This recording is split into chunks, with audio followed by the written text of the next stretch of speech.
You are listening to I Am Refocused Radio with your host, Shemaya Reed. This show is designed to inspire you to live your purpose and regain your focus. And now, here's your host, Shemaya Reed. Hey, welcome to I Am Refocused Radio. We are here once again. Today, we have a true honor having a special guest today, Erick Stakelbeck. He is a leading authority on national security in the Middle East. He's also director of Christians United for Israel, CUFI Watchman Project. He's here today to talk about a special project that is going to be aired later on TBN. And first and foremost, I just want to welcome Erick to the show and say, how you doing, sir? Shemaya, man, great to be with you. Thanks so much for having me. Yes, sir. So I kind of said in the intro, but you have a special project, The Great Reset, that's going to air on TBN. If you can, with the audience, kind of tell us what inspired you to do this special project. April 17th, Shemaya, they changed the air date. So April 17th, 8 p.m. Eastern and 11 p.m. Eastern. But this project, The Great Reset, I've been following this over the past few years, Shemaya, especially since the onset of COVID. More and more talk about what these folks behind the Great Reset say is fundamentally transforming not only the United States, but the world. That means a few things. Number one, a cashless society. All currency would be digital. Number two, everyone would need a digital ID to travel freely. And the end game here is a one world government, global governance. Now, it sounds conspiratorial, but it's not a conspiracy theory if they're saying it out loud. And the folks behind this Great Reset agenda, whether it's the World Economic Forum, whether it's the UN, whether it's people like Bill Gates even, are very vocal about this, about their plans. So this has really kind of disturbed me as a Christian in particular, because part of this whole agenda is you must conform to basically, if you're a Bible-believing Christian, your agenda does not match up at all with the agenda of this Great Reset, whether it's on issues like sexuality, whether it's on the life issue.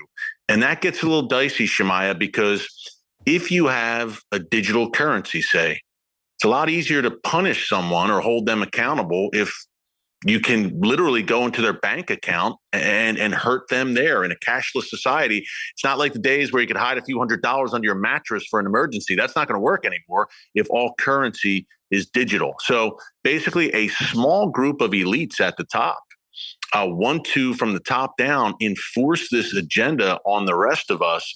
And it's a very disturbing thing. And it's not just kind of being whispered in back rooms. They're very open about this, and the ball is rolling towards this. Once again, we're talking to our guest today, Erick Stakelbeck. You can go to his website, erickstakelbeck.com. And thank you for giving me the updated information on when people can view this on the TBN. When it comes to the relationship between the United States and Israel, what do you believe is the role that Christians should play in supporting Israel? I think Christians are at the forefront, Shemaya. I really do, especially in these tumultuous times right now. As followers of Jesus, we're mandated to pray for the peace of Jerusalem. Not me saying it. The Bible says this. Not only that, we follow a Jewish rabbi named Jesus from the Galilee region of Israel. All of the first disciples were Jewish. Mary, Joseph, the prophets, they were all Jewish. God gave us his word through the Jewish people. So they played an incredible role in our faith as Christians.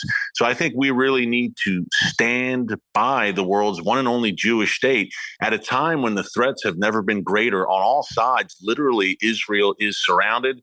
Iran threatening to wipe Israel off the map, and the world doesn't seem to want to come to Israel's aid. That's why I think as Christians especially, we need to step up and be salt and light, be light in the darkness when it comes to Israel. And thankfully, the current government in Israel acknowledges that and says, hey, evangelical Christians, Bible-believing Christians are some of our greatest friends in the world. You are always staying up to date on developments in the Middle East and national security issues. What is your process to keep yourself well informed? I think number one, I'm talking to sources on the ground on a regular basis. I think there's no substitute for that, Shemaya, to talk to people on the ground in the Middle East. Hey, guys, what's happening? What's your on the ground perspective? That's number one. Number two, actually traveling to the region. I'm usually in Israel and other countries in the Middle East 3 or 4 times a year, maybe even more sometimes. So the combination of getting on the ground and seeing things up close and being able to report on it from a firsthand perspective, I think that's irreplaceable. And then actually talking to folks in the region, having contacts there, including in various governments, is also very helpful. Now, that didn't happen overnight. It took me years to build up those contacts and build up that trust with people in the region. But thank God he's opened doors and enabled me to do that. And of course, as you might imagine, Shmaya, I know you do too. I'm reading a lot every single day, all of the news coming out of the region, and living and breathing this stuff and keeping on top of it very closely. And there's never a dull moment in the world's most chaotic region. What happens in the Middle East does not stay in the Middle East, needless to say. For individuals who are listening to this right now and they want to be better informed, they want to become more knowledgeable about these topics and engage in these topics, what is your best advice and wisdom to share with us how we can do that? When it comes to the Middle East, Israel, and even the Great Reset, what we're talking about there, hey, I'd love if people could tune into The Watchmen on YouTube and on TBN, but also just stay well-read, I would say. You don't have to be an expert on these things, but take 10 to 15 minutes a day, every day, and just kind of read up on what's going on, not only in the Middle East, but around the world. Be aware of not only your immediate surroundings, but be aware of these events that are happening in a very fast-changing world. You know, a lot of people haven't even heard of the Great Reset, and that's one of the reasons I'm doing this special, Shemaiah, to inform people, to open people's eyes. So we can't be asleep at the wheel at this time in history. I believe we're living in prophetic times right now. And as believers, Jesus never said, until I return, you just sit on the couch and wait for me. That's not what we're to do. We're to be proactive. That doesn't mean you have to be on TV or YouTube. That's not what I'm saying.